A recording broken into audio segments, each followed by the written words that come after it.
안녕하세요. 결혼한 지 이제 6개월 된 31살 여자입니다. 정말이지 이런 문제로 갈등을 겪게 될 줄은 꿈에도 생각하지 못했네요. 남편은 올해로 36이고 위로 3살 차이 나는 형이 있고요. 저한테는 5살 차이 나는 여동생이 있어요. 결혼하기 전에는 이런 일이 있을 거라는 상상도 못했어요. 이젠 이미 늦어버렸단 걸 알지만 물을 수만 있으면 물러버리고 싶은 심정입니다. 남편과 저는 직장 동료의 소개로 만난 사이예요. 저는 회계부서에서 근무하고 있었는데 부서 특성상 대부분의 동료들이 여자였어요. 27살이 되던 해부터 일을 시작했는데 해가 바뀔수록 동료 직원들이 하나둘씩 시집을 가기 시작하더라고요. 결국 우리 부서에서 저 혼자만 미혼인 상황이 되어버렸어요.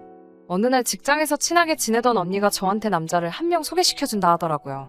언니도 언니의 남편을 통해서 소개시켜주는 거면서 자기가 결혼만 안 했어도 저 소개 안 시켜주고 자기가 만나봤을 거라고 호들갑을 다 떨더라고요. 저는 사실 당시 결혼에 대한 관심이 거의 없어서 크게 기대는 하지 않았는데 소개 자리에 나온 남편의 첫 인상이 너무 좋았어요. 소개시켜준 언니가 왜 그렇게 호들갑이었는지 알겠더라고요. 당시 남편은 나름 이름 있는 회사에서 경력 6년 차, 과장 진급을 앞두고 있는 사람이었어요.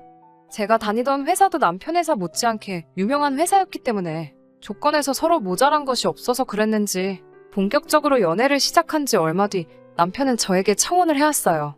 비록 소박한 프로포즈였지만 기쁜 마음으로 받아들이고 그렇게 결혼 준비를 시작했어요.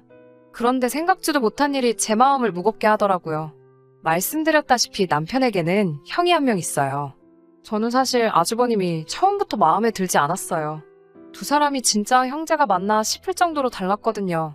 남편은 바쁜 회사 생활을 하면서도 운동도 매일 다니고 자기 관리에 철저한 반면에 아주버님은 겉으로만 봐도 운동과는 담을 쌓은 듯한 모습에 심지어 지저분하기까지 했습니다.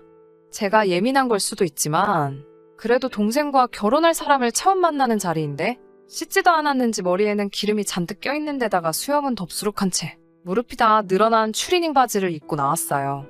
형이 되어서 그래도 동생과 결혼할 여자를 만나는 자리인데도 불구하고 남편이 계산한다는 말에 진짜 너가 사는 거지? 라고 말하고 그 사실을 몇 번이나 확인하고는 자기가 먹고 싶은 걸 전부 주문하더라고요. 심지어 시킨 걸 다 먹지도 않고 남기기까지 했어요. 남편에게 솔직하게 자기 오빠 사실 마음에 안 든다고 말했습니다. 성격 좋은 남편은 자기도 어렸을 때는 저런 형이 이해가 가질 않았는데 어쨌든 자기의 하나뿐인 핏줄 아니겠냐며 좋게 봐달라고 부탁해왔어요. 그래도 동생 결혼할 여자 만난다고 대전에서부터 혼자 올라오지 않았느냐 하면서 가만 보면 좋은 점이 더 많은 사람이라고 두둔하더라고요. 그 말에 당신네 오빠 날 보러 왔다기보다는 오빠가 밥 사준다는 말에 나온 거 아니야? 라고 되받아치려다 말았어요. 솔직히 남편이 형을 그렇게 챙겨준다는 게 마음에 들지 않았지만 그것보다 더 이해할 수 없었던 건 그 막장 아주버님을 향한 시어머니의 사랑이었어요. 동생인 남편이 형을 아끼는 것처럼 부모가 자식을 사랑한다는 건 당연한 일이라지만 그 정도가 너무 지나쳤다는 게 문제였어요. 결혼 이야기가 본격적으로 나오기 시작했을 때 대전으로 내려간 남편의 가족들과 함께 모여 식사를 한 자리가 있었어요. 40이 가까워가는 나이인데도 그 모양 그 꼴이라 그랬나? 응석을 부리고 있는 아주버님을 시어머니가 아주 쩔쩔매면서 어르고 달래더라고요. 하지만 시어머니는 그걸 첫째가 성품이 고와서 욕심 많은 제 남편한테 모든 걸 양보했기 때문에 아직 자리를 못 잡으신 거라 하시며 감사시더라고요. 제 남편이 욕심이 많다는 말도 이해가 가질 않았어요. 연년생이었다면 집안 사정 때문에 한 사람이 대학을 포기할 수 있다고 치더라도 3살이나 차이가 났음에도 이 정도의 차이가 있는 건 아주버님이 전혀 노력을 하지 않은 것 아닌가요? 물론 제 생각을 그 자리에서 누구에게도 말하지는 않았습니다. 남편도 그런 말을 들으면 화를 낼 법도 한데 시어머니가 남편이 욕심이 많아서 형이 모든 걸 양보했다는 뉘앙스의 말을 하실 때마다 남편은 허허 웃으면서 미안하다고만 대답하고 말뿐이었어요.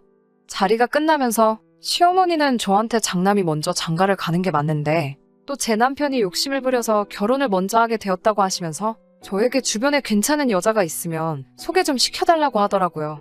그 자리에서는 알겠다고 대답했지만 제가 미쳤나요? 그런 사람 소개시켜주면 뒤에서 욕먹을 게 뻔했고 거기에 딱 봐도 혹시나 어떤 정신 나간 여자가 있어서 어쩌다 얻어걸려 잘되기라도 한다면 장남 먼저 장가 보낸다고 제 결혼이 미뤄질 수도 있는 판인 것 같은데 설령 진짜 저런 사람을 남편으로 받아들일 사람이 존재한다고 해도 소개시켜줄 마음은 없었어요. 남편은 회사 생활한 지도 오래됐고 그때부터 착실히 모아놓은 돈을 가지고 회사 근처에 있는 오피스텔을 전세로 가지고 있었어요.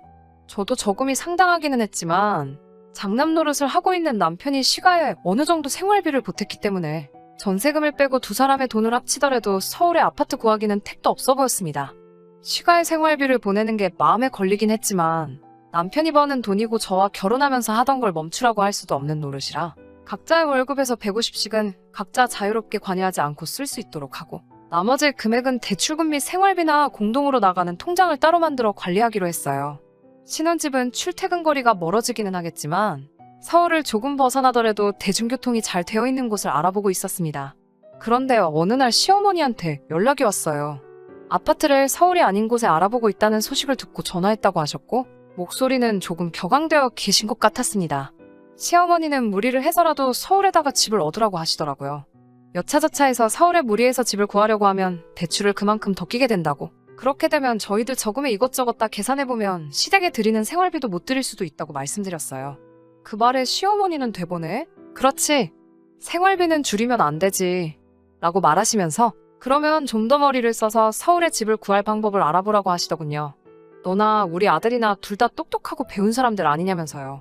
하지만 서울 집값이랑 저희가 배운 거랑 무슨 상관이 있겠어요.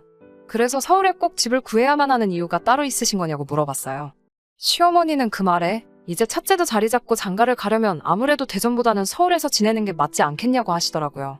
대전 바닥이 터가 안 좋고 좁아 터져서 우리 첫째가 기도 못 펴고 있는 거라고 첫째도 서울에서 생활을 해야지 장가도 가고 자리도 잡지 않겠냐는 말씀을 하시고 잘 좀 알아보라는 말만 한 번 더 반복하시고는 전화를 끊으셨어요. 무슨 말씀을 하시려는 건지 처음에는 전혀 이해를 하지 못했지요. 그러다가 문득 시어머니가 혹시 아주버님을 우리한테 보내려고 하는 건가? 하는 생각이 들더라고요. 당장의 저녁에 남편을 만나 시어머니가 이런 말을 하셨는데 혹시 시어머니가 아주버님을 우리 신혼집으로 보내려고 계획하고 계시는 거냐고 물어봤어요. 남편은 아니라고 대답했지만 난감한 표정으로 어쩔 줄 몰라 하고 있더라고요.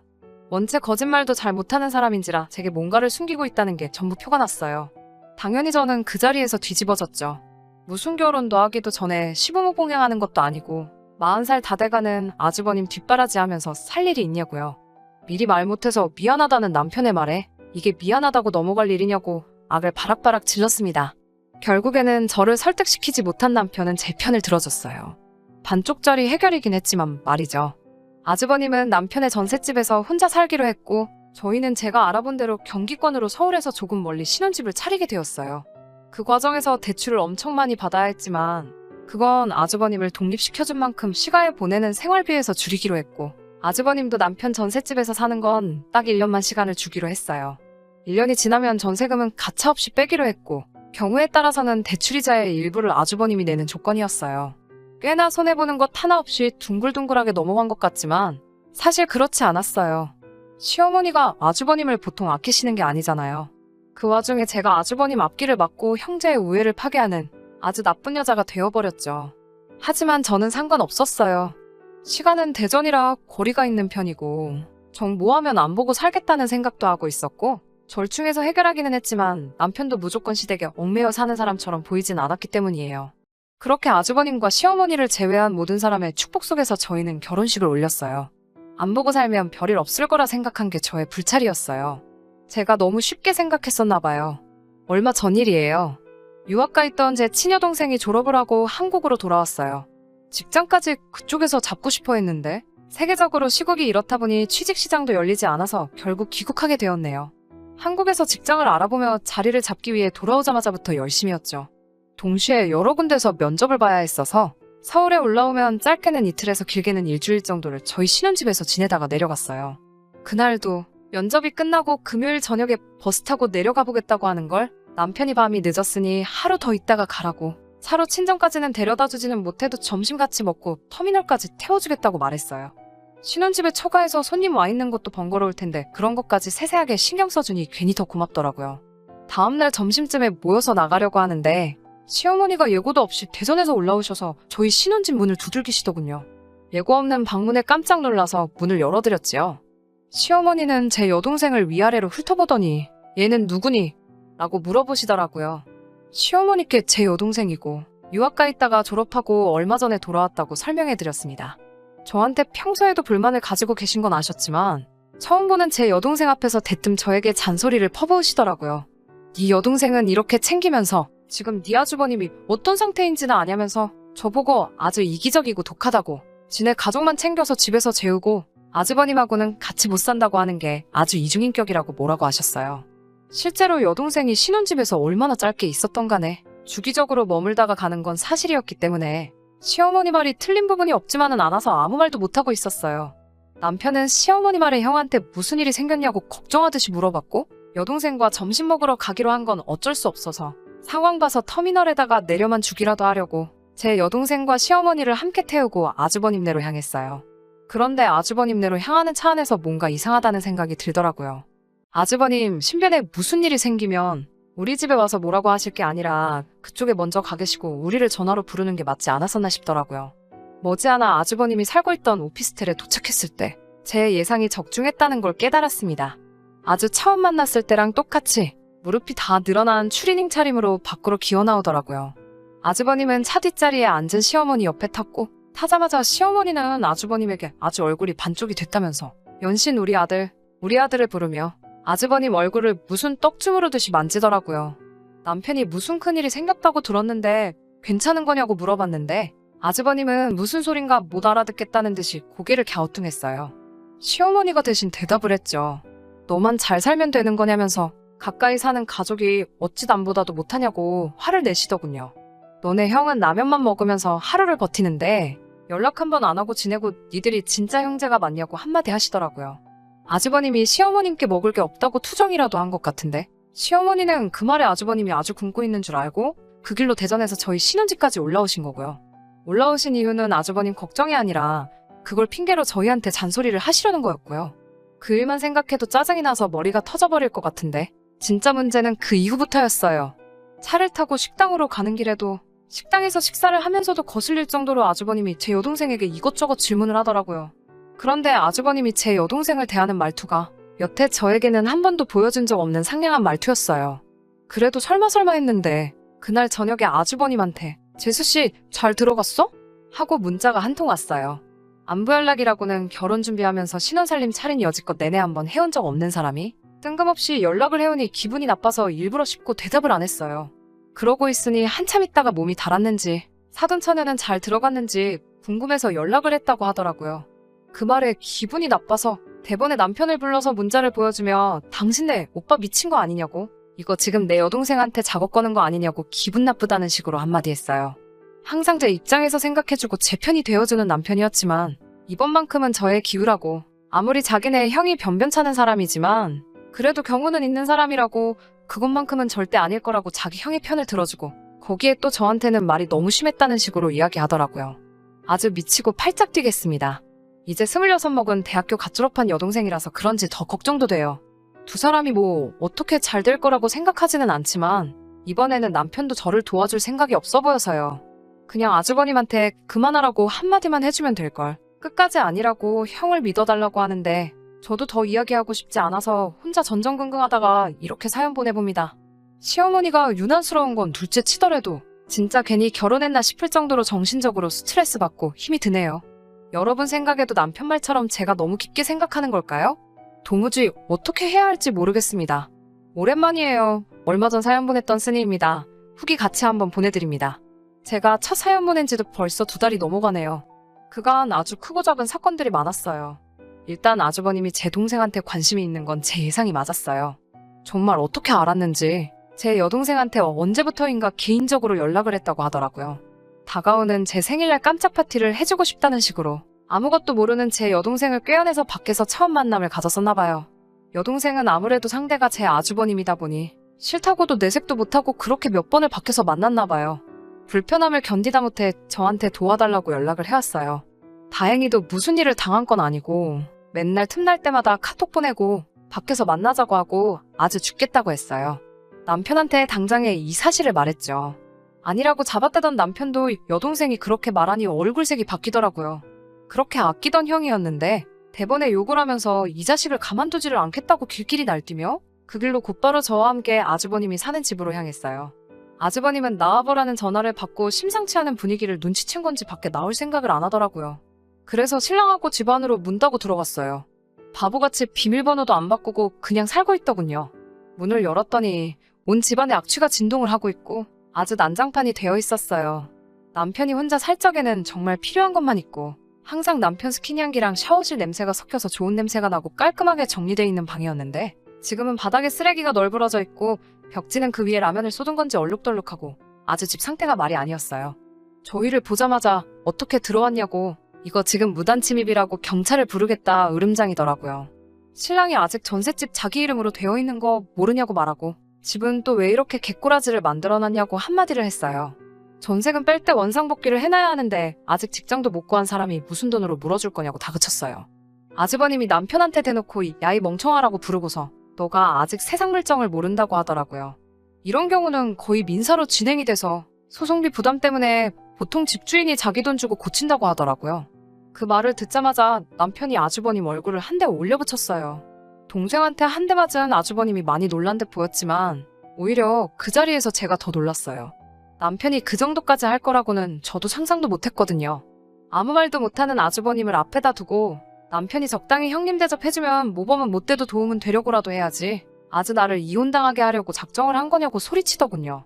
그리고 우리 처제한테도 연락할 생각 하지도 말라고. 지금은 이 정도로 끝나는데 앞으로 처제한테서 형 관련된 이야기가 한 번이라도 더 나오는 날에는 그때는 형이고 뭐고 이 정도로 끝나지는 않을 테니까 궁금하면 어디 한번 해보라고 소리를 바락바락 질렀어요. 아주버님은 남편한테 맞은 자리를 부여잡고 아무 말도 못하고 있었고 남편은 다음 주에 와서 확인할 거니까 집도 원상복구 해놓으라고 하고 저를 데리고 밖으로 나왔습니다. 나오면서 안 하면 무단 주거 침입으로 쫓겨나는 사람이 누구인가 한번 보자고 했어요.